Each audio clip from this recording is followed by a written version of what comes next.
Et coucou, j'espère que tu vas bien. Je suis très heureuse de te retrouver aujourd'hui pour un nouveau tirage à thème. Alors, pour aujourd'hui, j'ai choisi d'aller réaliser le tirage du tarot Momentum. Alors, en quoi ça consiste? On va aller voir un petit peu ton état d'être, les influences négatives, celles positives, celles qui pourraient t'aider, donc en fonction de la situation, celles qui pourraient t'aider à changer. Et puis, voir un petit peu quels sont les messages de tes guides, les messages de tes anges gardiens, de tes anges en fonction de tes croyances. Et puis, voir un petit peu, du coup, si tu suivais les conseils qu'ils venaient à te donner aujourd'hui, eh ben, quel serait le futur potentiel? Alors, comme tu le sais, hein, c'est un tirage qui est général, qui ne va pas forcément parler à tout le monde. Prends ce qui résonne et puis voilà. Allez, on est parti tout de suite. On va aller voir d'abord l'état d'être. Hop, un petit peu trop. On va demander juste voilà, une carte pour aller voir un petit peu l'état d'être. Donc déjà, si tu ne te reconnais pas dans cette situation, eh ben, ma foi, c'est pas la peine d'aller au-delà puisque c'est pas quelque chose, c'est peut-être pas un tirage qui te conviendra. Donc là, au niveau de l'état d'être, on parle d'une séparation. Alors, ça peut être une séparation professionnelle, ça peut être une séparation personnelle, ça peut être une séparation, un déménagement, un éloignement. On va aller voir un peu plus loin. En tout cas, donc quelles sont les influences négatives liées à cette séparation? Je vais y arriver, ça me fait tout bouger, excuse-moi. Alors, les influences négatives, ça nous parle de l'abondance. Alors, est-ce que cette séparation, comme je te l'ai dit, pour le moment, on ne sait pas si c'est quelque chose qui est plus attrait au professionnel ou à l'affectif. En tout cas, il y a un changement. Il y a un changement de revenus, oui, d'abondance, peut-être matérielle. On va aller voir tout de suite. Donc ça, c'est ce qui pourrait, en fin de compte, la peur, la projection de manquer quelque chose, c'est ce qui pourrait éventuellement te faire... Alors, je reprends, hop, je me réaligne. La séparation n'a peut-être pas encore été actée, mais c'est peut-être quelque chose auquel tu penses fortement. Par contre, la peur de manque matériel, de manque d'abondance. Alors, abondance, ça peut être financière, matérielle, mais ça peut être au niveau social aussi. D'accord? On va aller voir un peu plus loin. On va aller voir quelles sont les influences positives. Qu'est-ce qui pourrait t'aider, en fin de compte, à changer, à faire le saut? Alors, ça te parle de liaison. Alors, peut-être que... Alors, je vais essayer de parler de manière aussi bien d'un point de vue professionnel que d'un point de vue personnel, puisque pour le moment, on n'a toujours pas d'indication. On verra peut-être après s'il y a une indication supplémentaire. En tout cas, par rapport à cette séparation, les influences négatives, ça serait justement de perdre, donc soit si c'est professionnel, et ben peut-être un réseau social, de perdre un revenu, c'est-à-dire que tu quittes un revenu qui est très confortable. Si c'est personnel, voilà, la séparation fait qu'à un moment donné, il y a des frais qui vont être à ta charge que tu partageais peut-être autrefois avec le partenaire.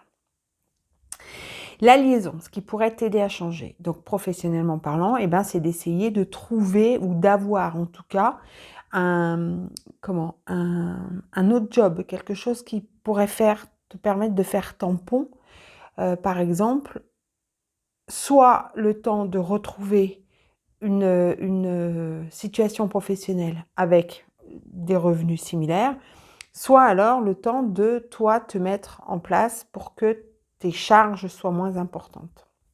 Si c'est personnel, la liaison, c'est peut-être simplement que tu as quelqu'un d'autre déjà dans ta vie et donc c'est lui qui va faire la liaison. Peut-être que là, on est dans une triangulaire. On va aller voir la suite. Donc la suite, c'est qu'est-ce que tu dois savoir de plus? Alors peut-être que là, on va voir la réponse si c'est personnel ou professionnel. On va voir en tout cas s'il y a un élément que tu dois connaître. Alors, hop, celui-là, c'était retourné. Alors, a priori, on est quand même dans l'affection. Je regarde quand même la deuxième. Voilà. A priori, on est quand même dans l'affection. Et là, on te dit, attention à ne pas t'emballer. Prudente affection. C'est-à-dire que soit c'est toi, ou là, on te conseille de dire, attention, on prend un peu le recul, on ne s'emballe pas trop, on ne court pas dans tous les sens, on ne sait pas où cette relation va pouvoir te mener. Et à un moment donné, c'est pas parce que tu quittes la personne avec qui tu te trouves actuellement que tu vas enchaîner. C'est pas toujours bon, tu vois, d'enchaîner aussi sec. Parce que là, tu es dans une période, alors tu viens peut-être de rencontrer quelqu'un, c'est peut-être tout nouveau, et là, tu es dans une période où, voilà, tu as envie d'être avec lui, tu as envie de le voir, tu as envie de l'appeler, tu as envie d'avoir vraiment un maximum de contact avec cette personne. Là, on te dit, voilà, prudence, hop, on reprend un peu de recul. Là, c'est tout beau, tout rose, c'est génial. Malgré tout, c'est peut-être important de prendre un petit peu ton temps.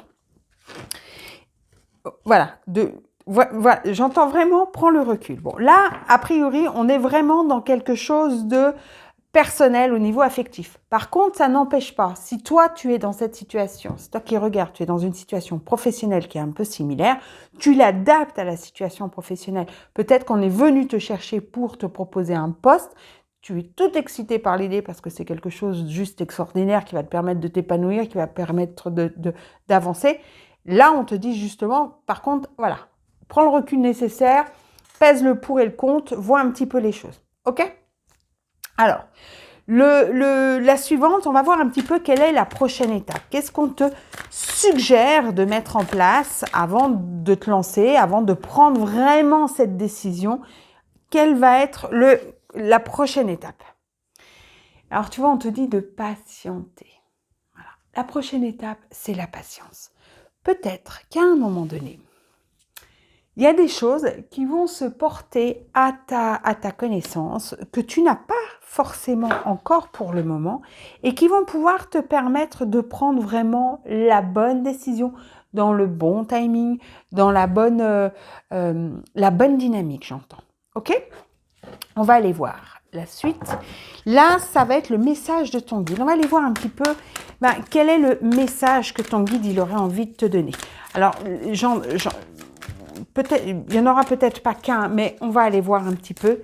Voilà, quel est le message que ton guide voudrait te donner. Alors là, il y en a beaucoup trop. Hop. Je m'excuse, je fais du bruit en plus de ça. C'est pas forcément très agréable pour vous. Allez. Je reprends. Quel est le message des guides de la personne qui allez regarder? C'est un message des guides. Il y en a beaucoup trop. Alors, à la limite, j'en veux bien plusieurs, mais une par une, ça serait quand même beaucoup mieux. Donc, quel est le message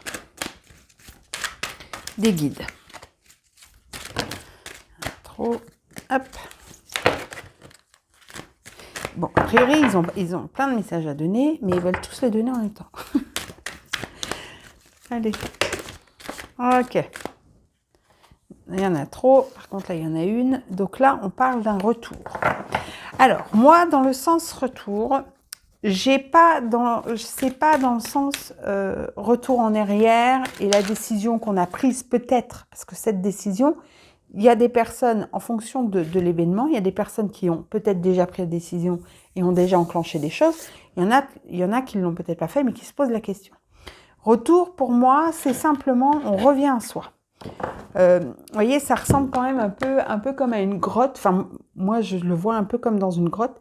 Et là, vous voyez, il y a le cœur. Donc, on revient à soi et on voit, avant de se précipiter et avant de faire des choses que l'on pourrait regretter, on revient d'abord à soi pour poser les choses. Alors là, il y a un deuxième, douce pénétration. C'est-à-dire que l'intégration, elle doit se faire, mais elle doit se faire en douceur. On n'est pas, tu vois, là ça parle de prudente affection, d'allégresse. On est vraiment en train de te dire, ok, c'est super, tu as une super proposition, tu as quelque chose d'extraordinaire. Maintenant, tu prends le recul, parce que voilà sur le papier ce qu'on t'annonce. Maintenant, est-ce que ce qui est annoncé sur le papier va être en cohérence avec ce que l'on va te proposer réellement? Et là, j'aurais envie de te dire, voilà, on te dit pas que c'est pas une bonne chose, attention. On dit juste que c'est bien de ne pas te précipiter, de revenir à toi et un petit peu, là, tu vois, on me montre une balance, de faire le pour et le contre. Pour aller, voilà, dans ce que tu vas perdre ou ce que tu vas laisser, le mot perdre, j'aime pas, mais ce que tu vas laisser, et puis ce qu'il faudrait mettre en place pour que ce que tu laisses ne soit pas... tu vois, que tu te retrouves pas complètement en déséquilibre où tu as une balance qui est là et l'autre qui est là, tu vois. Et d'avoir vraiment ce lien qui se fasse, mais qui se fasse en douceur, tu vois. Que ça soit fait doucement.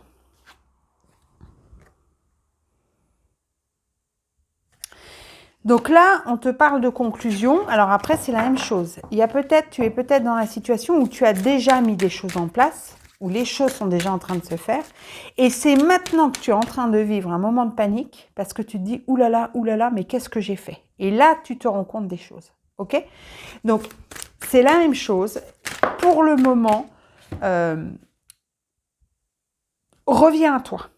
Reviens en ton centre. Reviens à ton, à ton pilier, dans ton bassin, dans ton cœur. Pose les choses. Là, j'ai l'impression que du coup, tu pars dans tous les sens. Là, tu vois, on te parle encore de douce influence. Donc là, le maître mot, c'est tu reviens à l'intérieur de toi. Et là, pour le moment, oui, c'est super. On a eu l'allégresse et on a envie de faire plein de choses. Mais là, pour le moment, on revient à soi et on calme le jeu. Tu vois, c'est vraiment ça. Fais de la respiration, va marcher dans la forêt, pose des choses peut-être, voilà, il y a peut-être des choses que tu as besoin de poser parce que là, en fin de compte, l'excitation est en train de retomber et c'est là où il y a peut-être des peurs, le mental qui arrive et qui t'instaure des peurs que tu n'avais pas avant. D'accord ?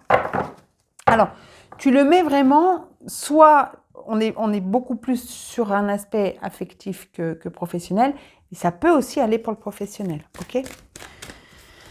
Allez, on va aller voir. Quel est ton futur probable ? Regarde, brille comme des flammes.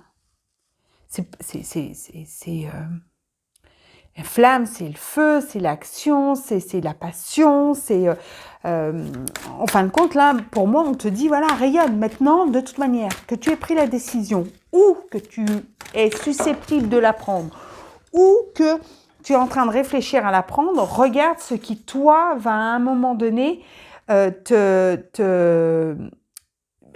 qui te fait vibrer, qu'est-ce qui te fait briller, qu'est-ce qui résonne en toi, ce que tu as vraiment envie de devenir. On dit que tu es proche de la conclusion. Donc, à un moment donné, le futur, il est vraiment proche, il n'est pas loin, et tu peux mettre les choses en place très rapidement si tu le souhaites. Et regarde, grâce et beauté. Quoi que tu prennes comme décision, que tu prennes la décision de te séparer, de te délester d'un point de vue professionnel, d'un job que tu as, ou d'une relation aujourd'hui qui ne te convient plus. Ça peut être amical, ça peut être sentimental, ou bien encore de décider de quitter le lieu que tu habites depuis des lustres, de toute manière, ou que tu décides de rester. Parce que oui, tu as cette possibilité de rester. Mais quoi que tu prennes comme décision, de te délester de ce qui ne te convient plus ou de le garder pour le moment parce que ça reste rassurant, parce que pour le moment tu en as besoin, de toute manière, les choses vont être positives parce que là, pour le moment, c'est comme si tu n'étais pas en accord. Ton cœur te dit quelque chose, ta tête te dit autre chose. Et là, en fin de compte, on te dit maintenant, il faut que tu reviennes en cohérence. Donc, soit tu suis ta tête, et donc à ce moment-là, tu fais le choix de suivre ta tête et tu y vas, soit tu choisis de suivre ton cœur, et à ce moment-là, tu suis ton cœur et tu y vas. Mais en fin de compte, le fait de te réaligner et d'être en cohérence entre ton cœur et ta tête, eh ben, ça va faire qu'à un moment donné, tu vas être beaucoup plus, ça va être beaucoup plus calme et tu vas pouvoir briller d'un côté comme de l'autre. Alors, on te parle de toute façon d'une difficulté qui va avoir lieu au départ parce que, bien entendu, c'est quelque chose, une décision, c'est pas forcément, on a toujours peur de se tromper. On a toujours peur de ne pas faire le bon choix. Mais il y a toujours la possibilité de revenir en arrière. Et tu vois, je te parlais de cohérence et regarde, il y a le rassemblement. Mais là, pour moi, c'est vraiment le rassemblement de toi à toi. C'est pas, c'est pas d'aller rencontrer les autres. C'est toi, retourne dans une cohérence, retourne dans un alignement. Soit cœur, soit tête, mais réaligne-toi et sois en accord avec la décision que tu vas prendre. Alors, attends, on va juste voir s'il y a encore un message. Voilà. Il faut que tu sois dans la détermination et il faut que tu regardes ce qui va te nourrir. Qu'est-ce qui va être pour toi le plus important? Alors, tu le sais, hein, de toute manière, les décisions, il n'y a que toi qui peux les prendre, toi seul. C'est ce qui est bon pour toi. Toutefois, regarde ce qui va vraiment te nourrir. Si à un moment donné, être dans un endroit qui te pèse, avec quelqu'un qui te pèse, dans un job qui te pèse, à un moment donné, de toute manière, il y aura cette nécessité de bouger, de changer. Sinon, ton corps, à un moment donné, comment te dire, il te dira les mots MAUX, d'accord? Mais peut-être que c'est quelque chose que tu as besoin de prendre un peu plus de temps pour réfléchir. Et c'est OK. Ce qui est important, c'est va à ton rythme. Enclenche les choses quand tu es prête à les enclencher. Ça, c'est important. Donc oui, ça doit te nourrir. Ça doit te permettre d'avancer, d'évoluer. Mais ça ne doit pas se faire dans la douleur et la souffrance pour toi. OK? Il faut que les choses, quand elles se fassent parce que tu es prête à le faire. Prête ou prêt. D'accord. Voilà, je pense que je t'ai tout dit. Alors, n'hésite pas à me laisser un commentaire, à mettre un petit j'aime, à partager la vidéo si tu connais une personne, voilà, et ça te dit que cette personne pourrait potentiellement être touchée et impactée par cette vidéo. N'hésite pas à la partager. Et puis, tu sais que tu peux me retrouver pour des guidances personnelles, où là, on est vraiment sur quelque chose de personnalisé, donc beaucoup plus complet. Via mon adresse mail qui s'affichera dans la barre de description. En tout cas, je te souhaite une très belle journée. Prends bien soin de toi et je te dis à très bientôt. Bye bye.